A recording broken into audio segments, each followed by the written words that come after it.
अगर मैं आपसे कहूं कि 9 करोड़ रुपए कर्ज में तो अब राजपाल यादव जेल में, लेकिन कोई भी नहीं आया बॉलीवुड से कह दे कि राजपाल यादव हम आपको बचा लेंगे। अरे वो बॉलीवुड जो कि दिखाता है कि ये हम इतने अच्छे हैं, ये सब कर सकते हैं, इतने पैसे हमारे पास, लेकिन कोई भी नहीं आया कि राजपाल यादव को जेल से निकाल ले या इनका कर्ज कम कर सके। कहने को तो होते हैं हजारों करोड़ रुपए, लेकिन कोई 9 करोड़ तक नहीं दे पाया। लेकिन हां, कोई और नहीं भाई साहब, बिहार के नेता उठकर आए और कहे कि राजपाल यादव, आपने जो हमें और हमारी माँ को, हमारी बहनों को और हमारे पिता को हंसाया है ना, उसके लिए हम आपको पैसे देने के लिए तैयार हैं। आइए देखते हैं कि आखिरकार क्या हुआ और आज आपको बॉलीवुड का वो काला सच भी दिखेगा। कहते हैं ना कि आप कितना भी काम कर लो, अपने सपने के पीछे कितना भी भाग लो, आपको खुशियां दे सकता है लेकिन स्वतंत्रता नहीं। स्वतंत्रता केवल आपको पैसा दे सकता है। आज अगर आपके राजपाल यादव के पास पैसा होता ना, तो जेल में ना होते। देखने की कोशिश करोगे तो आई इन्होंने कई सारे ऐसे किरदार हैं जिसे अपने दम पर उस पिक्चर के अंदर जान झोंक दी है। जिस किरदार को कभी पूछा कोई नहीं करता, आज इनको देखकर लोग याद किया करते क्या किरदार था वो। लेकिन सवाल उठता है ना कि आखिरकार इतने फिल्में करने के बावजूद भी क्या इनके पास 9 करोड़ रुपए नहीं थे? हाँ, नहीं थे। इसी वजह से तो ये लोन नहीं चुका पाए। आखिरकार इनका पूरा का पूरा मैटर क्या था, देखने की अगर आप कोशिश करेंगे तो राजपाल यादव ने खुद तिहाड़ जेल के अंदर जाकर सरेंडर कर दिया और कह दिया कि मैं पैसा नहीं दे पाऊंगा, मुझे जेल में डाल दो। वाकई में ऐसा हुआ था और high court, Delhi high court से इनको अब जेल मिल भी चुकी है और अभी ये जेल में है, तिहाड़ जेल के अंदर। इन्होंने जेल में जाने से पहले कहा कि मेरे पास पैसे नहीं है, मुझे और कोई उपाय नहीं दिखता, यहाँ हम सब अकेले हैं, कोई दोस्त नहीं, अपनी समस्या से मुझे खुद ही निपटना पड़ेगा। यानी कि ये पूरे के पूरे बॉलीवुड को कह रहे हैं कि कोई दोस्त नहीं है भाई साहब। अरे वो अक्षय कुमार, वो सलमान खान, वो शाहरुख खान केवल कहने के लिए हैं कि हजारों करोड़, दुनिया का सबसे अमीर सेलिब्रिटी, लेकिन आज कोई राजपाल यादव को बचाने तक नहीं आया। आप सोचोगे यार 9 करोड़ कुछ होता है? हाँ होता है, आपके हमारे लिए होता है, उनके लिए क्या होता है? नहीं भाई साहब, वो 9 करोड़ रुपए तो एक फिल्मों में फूंक दिया करते हैं। आइए देखते हैं क्या सच्चाई है, देखने की कोशिश करेंगे। तो अभी हम उनके बारे में बात करते हैं जो इनकी मदद करने के लिए आए हैं सामने, जैसे कि बिहार के तेज प्रताप यादव। तेज प्रताप यादव ने कहा है कि कोई कुछ नहीं कर रहा, तब भी हम इन्हें 11 लाख रुपए देंगे और 11 लाख रुपए देंगे ताकि इनकी थोड़ी मदद हो सके। और हाँ, जैसे तेज प्रताप यादव ने 11 लाख रुपए दिया, कोई 20 लाख, कोई 25 लाख, कोई 1 करोड़, कोई 10 लाख, अगर इस तरीके से दे दे और कुछ लोग दे दें तो आई थिंक इनका आधा लोन खत्म हो सकता है। और अगर आधा लोन, आधा कर्ज खत्म हो गया तो कुछ समय ये जेल से बाहर हो सकते हैं और कुछ फिल्में करके ये अपने कर्ज को खत्म कर सकते हैं। लेकिन फिर तेज प्रताप यादव ने खुद ट्वीट करके कहा कि मुझे अभी मेरे बड़े भाई राव इंद्रजीत यादव जी का पोस्ट के माध्यम से माननीय राजपाल यादव जी के परिवार के पीड़ा के विषय के जानकारी प्राप्त हुई है। और तेज प्रताप यादव जो कि जेजेडी यानी कि जनशक्ति जनता दल के एक नेता हैं, इन्होंने मदद करने की बात की है। कोई और नहीं बल्कि तेज प्रताप यादव लालू प्रसाद यादव के बेटे हैं। फिर उसके बाद देखने की कोशिश करोगे तो यहां पर कोई और नहीं बल्कि आते हैं आपके इंद्रजीत सिंह। इंद्रजीत सिंह ने तो कहा कि सब 11-11 लाख की मदद कर रहे हैं ना, हम 1 करोड़ 11 लाख की मदद करेंगे। इन्होंने 1 करोड़ देने के लिए तैयार हो गए। फिर उसके बाद सोनू सूद ने भी कहा। सोनू सूद भाई साहब, इस बंदे की तरह अगर बॉलीवुड में कोई मिल जाए ना, तो मुझे लगता है पूरा बॉलीवुड शुद्ध हो जाए। जान जाइए ये बंदा है आदमी, लेकिन एकदम गाय का रूप में है। असल में सोनू सूद यहाँ पर ट्वीट करके कहते हैं, राजपाल यादव बहुत अच्छे एक्टर हैं, इनके साथ मैंने काम भी किया है और हाल फिलहाल अभी ये थोड़ी समस्या से जूझ रहे हैं। मैं इनको ये नहीं कहना चाहता कि मैं आपको पैसे दे दूंगा, आप लोन कर्ज कम कर देना, ये सब आपके सोनू सूद के हित में नहीं है और ऐसा ही कभी अपने सोच में सोचते भी नहीं है। इन्होंने कहा कि एक पिक्चर किया जाएगा जिसके अंदर राजपाल यादव साहब भी रहेंगे और उस पिक्चर को हिट किया जाएगा, जिसकी वजह से ये पैसे कमा पाएंगे, ये अपनी कला की वजह से वो पैसे कमाएंगे और उस पैसे को ये फिर कर्ज के रूप में खत्म कर पाएंगे। ये होता है एक जेंटलमैन का दिमाग, जो कि आपके सोनू सूद ने अब एक ऑफर दिया है आपके राजपाल यादव को कि आप आइए हमारे फिल्म में काम करिए, उससे पैसे कमाइए और आप अपने कर्ज को खत्म करिए।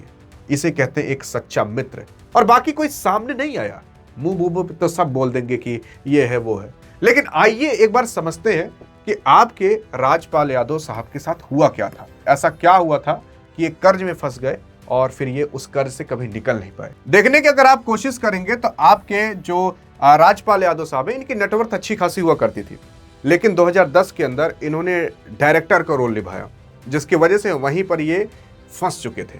कैसे फंसे थे उसके बारे में आगे चर्चा करते हैं, लेकिन देखने की कोशिश करेंगे तो इन्होंने काफ़ी सारे ऐसे काफ़ी सारे कॉमेडी में अपना रोल अदा किया था और उस रोल से काफ़ी अच्छा उस पिक्चर को हिट बनाया था। आप खुद सोचकर देखिए, जैसे हेरा फेरी, हंगामा, भूल भुलैया, पार्टनर जैसे अगर फिल्मों में आपके राजपाल यादव ना हुए होते, मुझे तो नहीं लगता कि वो फिल्में भी हिट हुई होती और आप वो फिल्म को याद भी कर पाए होते। लेकिन आइए देखते हैं कि आखिरकार आपके क्या हुआ था इनके साथ। पूरा मामला, ये मामला कहीं और का नहीं बल्कि कभी और का नहीं, सन 2010 का है। सन 2010 के अंदर आपके राजपाल यादव साहब एक पिक्चर करने का सोचे थे और उस पिक्चर में इन्होंने 5 करोड़ रुपए की इनको जरूरत लगी। 2010 की में 5 करोड़ काफी अच्छे खासे होते थे। तो इन्होंने एक कंपनी से लोन लिया था। कौन सी कंपनी, तो उसके बारे में चर्चा करेंगे। 5 करोड़ का। अब वो लोन केवल पैसा ऐसी नहीं देती थी बल्कि ब्याज सहित दी थी, कि मतलब ब्याज भी लगेगा। तो इन्होंने उस पैसे को ले लिया। अब उस लोन को भर नहीं पाए और नहीं भर पाए तो धीरे धीरे लोन बहुत ज़्यादा हो गया, 9 करोड़ तक का हो गया और फिर यहीं पर ये बचते चले गए क्योंकि इनकी वो जो पिक्चर थी वो हिट नहीं हो पाई। लेकिन राजपाल यादव कर्ज में कैसे फंसते चले गए, इसकी पूरी की पूरी कहानी क्या थी, शुरुआत से चालू करते हैं। देखिए, सन 2010 की बात है जब आपके राजपाल यादव ने एक पिक्चर बनाने की कोशिश की। उसमें डायरेक्टर थे। अब उस पिक्चर को बनाने के लिए इनको पैसे चाहिए थे क्योंकि डायरेक्टर यही थे, यही पैसे लगाते। तो 5 करोड़ का इन्होंने लोन लेने की कोशिश की। 2010 के अंदर 5 करोड़ काफी अच्छे खासे होते थे। अब 5 करोड़ कहीं और से नहीं बल्कि मुरली प्रोजेक्ट प्राइवेट लिमिटेड करके कंपनी थी, वहां से इन्होंने लोन लिया। वो लोन इनको मिल भी गया क्योंकि इन्होंने उसे कंपनी को लालच दिया कि देखिए अगर पिक्चर हिट हो गई तो हम आपको आराम से लोन दे देंगे। और तब बहुत काफी अच्छी खासी हस्ती भी हो चुके थे तो लोगों ने इनको दे दिया था 5 करोड़ का लोन।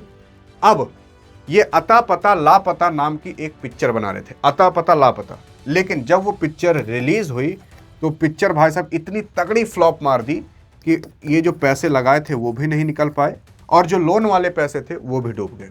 मतलब पूरा पैसा डूब गया क्योंकि पिक्चर बहुत तगड़ी तरीके से फ्लॉप मार दी। अब ये टेंशन में आ गए। 2010 की बात है। अब ये पैसे भरे तो भरे कहाँ से? तब के 5 करोड़ काफी अच्छे खासे होते थे। तब ये धीरे धीरे पैसे भरने की कोशिश किए, लेकिन तब इनके पास उतने पैसे थे नहीं क्योंकि पूरा का अपना पैसा भी तो लगा चुके थे ना उसके अंदर और 5 करोड़ लोन भी लिए थे। तो इसकी वजह से इनके पास पैसे उस टाइम नहीं थे। अब धीरे धीरे जो ये इन्होंने कर्ज लिया था 5 करोड़ का, वो धीरे धीरे 9 करोड़ का कर्ज बनता चला गया। अब कंपनी इनके पीछे पड़ गई कि हमारा कर्ज कब दोगे, कब दोगे, कब दोगे। धीरे धीरे थोड़ा बहुत कर्ज ये दे रहे थे, लेकिन अब कहां से ही दे पाए। फिर धीरे धीरे इनके ऊपर और प्रेशर आया, लेकिन धीरे धीरे इन्होंने कर्ज देने की कोशिश की, लेकिन कहां से ही दे पाते जब पैसे इनके पास नहीं थे। और एक बार बीच में इन्होंने चेक भी दिया था, लेकिन वो चेक पूरी तरीके से बाउंस मार गया। अब ये चेक बाउंस क्या होता है? चेक बाउंस वो चीज होती है, जैसे मान लेते हैं आप हैं और हम हैं और हम आपसे लोन ले लिए 1 लाख रुपए का और आप कह रहे हो भैया मेरा लोन तो वापस दो, और मान लेते हैं हम आपको लोन वापस नहीं दे पाते, लेकिन हम कहते हैं कि लो भैया एक ठो चेक ले लो और ये चेक ले जाना बैंक में दिखा देना, तुम्हें लोन मतलब तुम्हारा पैसा मिल जाएगा, मेरे खाते से कट जाएगा। लेकिन अब मान लेते हैं मेरे खाते में 1 लाख रुपए था ही नहीं, और जब 1 लाख रुपए नहीं था तो आप कहां से निकलवा पाओगे? उसी कहते हैं चेक बाउंस मार देना। जब चेक बाउंस मार देता है तो 30 दिन के अंदर आपके पास एक ठो नोटिस आएगा, और अगर उस नोटिस के आने के बाद 15 दिन बाद अगर वो आदमी आपको पैसा वापस नहीं करता तो उस आदमी को जो पैसा वापस नहीं करेगा उसे लगभग 2 साल की सजा हो सकती है। ये होता है चेक बाउंस। और वाकई में आपके राजपाल यादव साहब ऐसा किया और चेक बाउंस मार भी दिया क्योंकि इनके पास उतने पैसे नहीं थे। तो फिर ये पैसे दे नहीं पाए और फिर अब लीगल तौर पर भी इनके ऊपर एक्शन हो सकता था। फिर एक्शन लेना चालू कर दिया गया।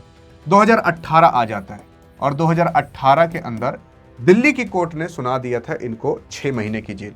फिर दिल्ली के हाई कोर्ट के अंदर ये केस जाता है। फिर दिल्ली के हाई कोर्ट कहती है कि चलिए ठीक है राजपाल यादव साहब, आपका जो जेल वाला था वो हम हटाते हैं, लेकिन आप पैसे वापस कर दीजिएगा, जो भी अभी धनराशि बची है वो आप वापस कर दीजिए, धीरे धीरे वापस कर दीजिएगा। लेकिन फिर भी नहीं कर पाते, और जब नहीं कर पाते तो कंपनी इनके ऊपर एक्शन पर एक्शन लेना चालू कर देती है। और एट द एंड अभी 2026 की इसी फरवरी के अंदर जब ये पैसा वापस नहीं कर पाते तो ये आकर सरेंडर कर देते हैं तिहाड़ जेल के अंदर कि भाई साहब अब मैं अपना धनुष बाण रखता हूँ, मैं पैसे वापस नहीं कर पाऊंगा, मुझे जेल में डाल दो। राजपाल यादव साहब खुद जाकर तिहाड़ जेल के अंदर अभी भी बंद है जब आप ये वीडियो देख रहे हो। अब आप खुद सोच सकते हो कि ऐसे एक बार संजय दत्त फंसे थे तो सलमान खान बचाए थे, सलमान खान बचते हैं तो संजय दत्त बचाते हैं। ऐसे बहुत कनेक्शन है बॉलीवुड के अंदर, लेकिन राजपाल यादव साहब को कोई बचाने नहीं आया। भाई साहब 11 करोड़ बॉलीवुड के अंदर बहुत ज्यादा नहीं है, आराम से चुकाए जा सकते हैं और कोई भी हीरो 2-3 हीरो मिलकर इन्हें दे सकते हैं और कह देंगे चलिए ठीक है हम आपको दे दे रहे हैं 2-3 करोड़ रुपए मिलाकर दे दे रहे हैं, आप दीजिएगा, 10 साल के अंदर दीजिएगा, कम से कम एक इज्जत तो बच जाएगी इंडस्ट्री की। अब देखिए केवल इनकी वजह से इनको कोई मदद नहीं कर रहा, अब कौन ही बॉलीवुड पर विश्वास करेगा। केवल कहने के लिए पैसे हैं, बचा नहीं पाए। तो कनेक्शन भी भाई साहब ऐसे रखिए कि अगर आप फंस भी जाइए तो आपको आपका दोस्त बचाने के लिए आ जाए। आज कोई इनके साथ खड़ा नहीं है, बल्कि बिहार के जिसे आप पागल समझते हो, जिसे कहा जाता है कि इनके कोई बुद्धि नहीं है, भाई साहब वो लोग नेता लोग आ चुके हैं और कह रहे हैं कि हम बचाएंगे। बाकी सोनू सूद की तो बात अलग है, बाकी कोई बचाने नहीं आया। क्या लगता है आपको कि जिसे आप हीरो माना करते थे कि बहुत अच्छा आदमी होगा, कोई बचाने नहीं आया? बताइएगा जरूर आप क्या सोचते हो बॉलीवुड के बारे में। अधिक जानकारी चाहिए तो इस वीडियो में मिलते हैं, तब तक लीजिए जय हिंद जय भारत।